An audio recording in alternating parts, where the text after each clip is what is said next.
سورہ ال عمران رکوع نمبر 16 آیت 152 سے 154 ابتدا میں ہر مسلمان کو متنبہ کیا گیا ہے کہ اگر کافروں کی اطاعت کرو گے تو الٹے پھر جاؤ گے، یعنی صراط مستقیم سے، ہدایت کے راستے سے محروم ہو جاؤ گے اور یوں پھر خسارے سے دوچار ہو جاؤ گے۔ اللہ سبحانہ تعالیٰ ہمیں کافروں، یہود، ہنود، نصارہ کی اطاعت اور پیروی سے بچنے اور اس خسارے سے بچنے کی توفیق عطا فرما۔ آیت 152 میں پھر احد میں آنے والی تکلیفوں کی وجہ بتائی گئی ہے۔ اصل میں بات یہ تھی کہ جب احد سے پہلے مسلمانوں کو رسول اللہ صلی اللہ علیہ وسلم نے جہاد اور قتال کا حکم دیا تھا تو اللہ کی طرف سے مدد اور فتح کا وعدہ بھی کیا۔ اب جب ہوا یہ کہ مسلمانوں کو اتنا بھاری جانی مالی نقصان اٹھانا پڑا تو مدینہ کے منافقوں کو موقع چاہیے تھا، انہوں نے فوراً ہی تنقید کرنی شروع کر دی اور یہ کہنا شروع کر دیا کہ وہ وعدے جو اللہ اور اللہ کے رسول صلی اللہ علیہ وسلم نے کیے تھے وہ تو سچے نہیں ہوئے اور مسلمانوں کو فتح اور نصرت کی بجائے الٹے نقصان، خسارہ اور تکلیف اٹھانی پڑی۔ گویا اللہ کے وعدوں کی حقانیت کے خلاف بات کرنی اور ان کو جھوٹا ثابت کرنے کی کوشش کی تو اللہ نے حقیقت سمجھائی کہ ابتدا میں تو فتح کا وعدہ سچا ہوا۔ جیسے ہم نے روداد سنی تو میں نے آپ کو بتایا تھا نا کہ مسلمانوں نے جب اتنی جرت اور اتنی بہادری کا مظاہرہ کیا اور ایسی شہادتیں ہوئیں تو اللہ کے حکم سے مسلمانوں کو فتح نصیب ہوئی۔ جب تک مسلمانوں کا چھوٹا سا گروہ 700 کا گروہ 3000 کے مقابلے میں اللہ اور اللہ کے رسول صلی اللہ علیہ وسلم کی اطاعت پر پورے صبر سے جمع رہا اور اللہ کے فتح کے وعدے پر توکل پر ڈٹا رہا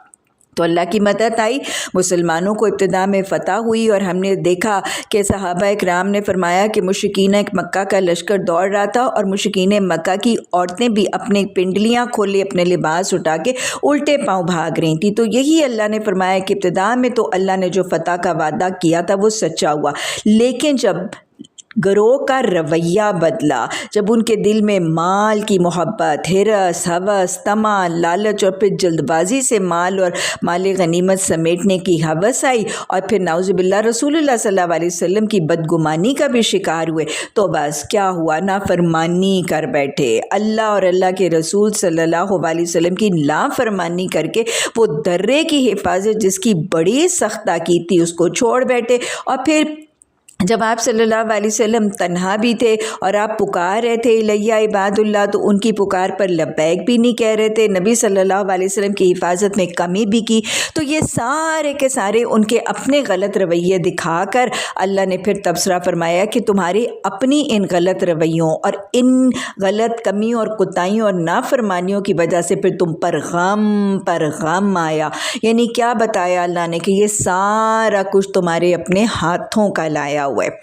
اصول یہ ہے کہ جب اللہ ایسے واقعات اور ایسے تبصرے کرتا ہے تو اس سے ہمیں اصول اور پیغام سمجھنے ضروری ہے۔ پیغام کیا ہے کہ غم پر غم کیوں آتا ہے، یہ کسی قوم اور معاشرے کی اپنی غلط روی کی وجہ سے آتا ہے۔ اگر آج ہم دیکھیں تو ہر سطح پر، انفرادی سطح پر، معاشرتی سطح پر، قوم پاکستان کی سطح پر اور پھر یہ کہ ملت اور امت کی سطح پر غم نہیں ہے، مشکلات کے بعد مشکلات، آفتوں پہ آفتیں، کرائسسز پہ کرائسسز اور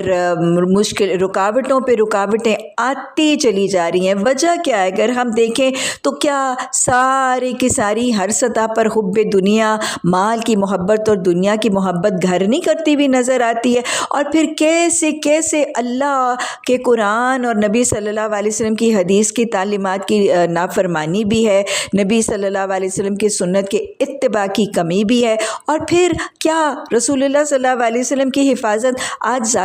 باہر یہ ہم جانتے ہیں کہ وہ تو بنفس نفیس ہمارے اندر موجود نہیں ہے، لیکن پھر وہ دین تو ہے، وہ قرآن تو ہے جو دین آپ صلی اللہ علیہ وسلم کو سب سے زیادہ محبوب تھا، جس کی خاطر آپ نے ساروں سے زیادہ زندگی میں قربانیاں اٹھائیں، اپنے تن من دھن جان سب کو داؤ پہ لگا دیا جس دین کے لیے۔ کیا آج اس دین کی حفاظت کے لیے، اس کی اشاعت، اس کی تبلیغ، اس کے نفاذ کے لیے کوئی کوششیں ہیں؟ اس میں سراپا کمیاں ہیں کہ نہیں ہیں؟ تو بس یہی وجہ ہے بحران پر بحران اور مشکلات پر مشکلات کی جو امت سے لے کے انفرادی سطح تک ہر سطح پر آ رہے ہیں، اللہ محاسبہ کر کے اصلاح کی طرف پلٹنے کی توفیق عطا فرما۔ اور پھر یہ جو اللہ نے یہ واقعہ سنا کر یہ سمجھایا کہ یہ ساری تکلیفیں کیوں آتی ہیں، یہ تمہارے اپنے ہاتھوں کی لائی ہوئی ہیں۔ تکلیفیں اور مشکلات اپنے قصب اور اپنے ہاتھوں کی کمائی کا انجام ہے۔ یہ فلسفہ ہے جو غزوہ احد کی روداد اور وہاں آنے والی تکلیف سمجھاتی ہے۔ اللہ نے ہمیں کیا دکھایا کہ وہ جو نبی صلی اللہ علیہ وسلم کے سچے پکے ساتھی صحابہ کرام، جن میں سے کچھ بدری صحابی بھی تھے، جن کو زندگی میں جنت کی خوشخبریاں بھی تھیں، رضی اللہ عنہم ورضوا بھی تھے، یہ وہ صحابہ کرام ہیں جو انصار ہیں، جو مہاجرین ہیں، جو اتنے بڑے لیول پر موجود ہیں، ان کو بھی یہ کہا جا رہا ہے کہ یہ جو اتنی تکلیف آئی ہے یہ تمہارے اپنے قصب اور تمہارے اپنے ہاتھوں کی لائی ہوئی ہے، تو پھر ہمارے پر آنے والی تکلیفیں کس وجہ پر ہیں؟ یہ انداز اللہ نے قرآن میں بہت زیادہ دفعہ سکھایا ہے،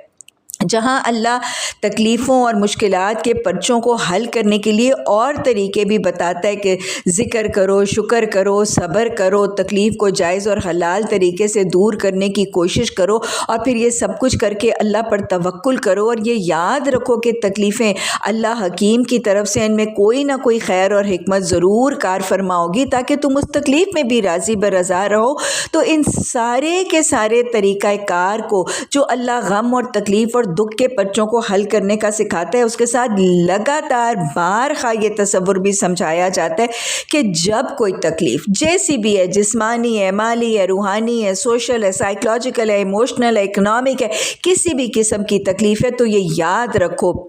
یہ تمہارے اپنے ہاتھوں کی لائی ہوئی ہے، یہ تمہارے اپنے قصب کی بدولت ہے، تاکہ ہر تکلیف کے آنے پر انسان اپنے گریبان میں جھانکے، اپنا محاسبہ کرے، کڑا بے لاگ سیلف آڈٹ کرے اور سوچے کہ کیا کیا میں نے، کہاں کوتاہی، کہاں کمی، کہاں نافرمانی اور سرکشی ہوئی کہ میرا رب ناراض ہو گیا اور اس نے مجھے جھنجھوڑنے اور اصلاح کی طرف پلٹانے کے لیے اس تکلیف اور اس مصیبت میں مبتلا کر دیا۔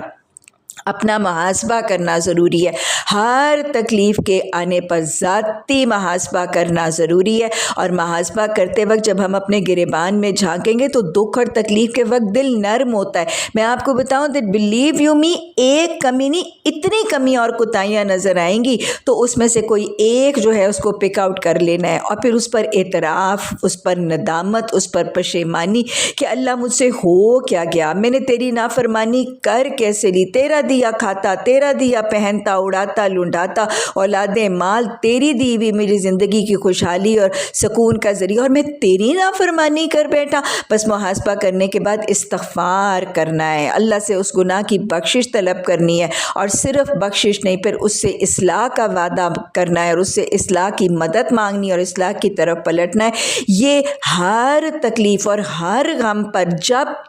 ہم یہ استغفار اصلاح کا طریقہ اپنائیں گے تو وہ تکلیف زحمت نہیں رحمت بن جائے گی۔ تکلیف نے جانا تو اپنے وقت میں، لیکن جاتے جاتے وہ ہمیں ہمارے گناہ سے استغفار اور اصلاح کی طرف مائل کر کے ہمارے لیے رحمت بن جائے گی۔ اور پھر یاد رکھیے گا، حدیث کا وعدہ ہے کہ آپ صلی اللہ علیہ وسلم نے فرمایا دکھوں اور تکلیفوں میں استغفار کی فضیلت کو بیان کرتے ہوئے کہ جب کوئی شخص استغفار کو اپنے لیے لازم کر لیتا ہے تو اللہ سبحانہ تعالیٰ اس کے دل کو سکینہ دیتے ہیں، اس کے لیے ہر مشکل سے نکلنا آسان کرتے ہیں، اور رزق اس کو وہاں سے دیتے ہیں جہاں سے اس کو امید بھی نہیں ہوتی۔ تو یہی تو چاہیے ہوتا ہے ہمیں، دکھ اور پریشانی میں سٹریس، انگزائٹی، ٹینشن، ڈپریشن، مایوسی ہوتی ہے تو دل کا سکینہ چاہیے ہوتا ہے، یہ استغفار سے ملتا ہے۔ بیکاز تکلیف میں ہم جو دوسروں کو بلیم کرتے رہتے ہیں تو ڈپریشن اور مایوسی بڑھتی ہے، لیکن جب ہم اپنے گریبان میں جھانک کے اپنا استغفار کرتے ہیں تو یہ چھٹ جاتی اور اصلاح کی طرف پلٹتے ہیں،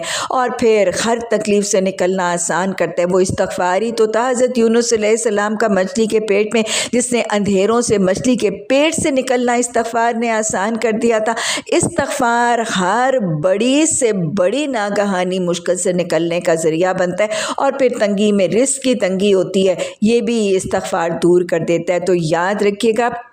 مشکلیں تکلیفیں یہ اللہ کی طرف سے امتحان کے پرچے ہیں۔ جب بھی یہ تکلیف اور مشکل آئے تو ذکر، شکر، صبر اور پھر تکلیف کو جائز اور حلال طریقے سے دور کرتے ہوئے توکل کر کے اس کو اللہ کی طرف سے حکیمانہ حالت سمجھ کے راضی برضا رہنے اور ساتھ استغفار کرنا ہے۔ اللہم اجعلنی من التوابین، اللہ کثرت سے استغفار کی توفیق عطا فرما۔ رب اغفر وارحم وانت خیر الراحمین۔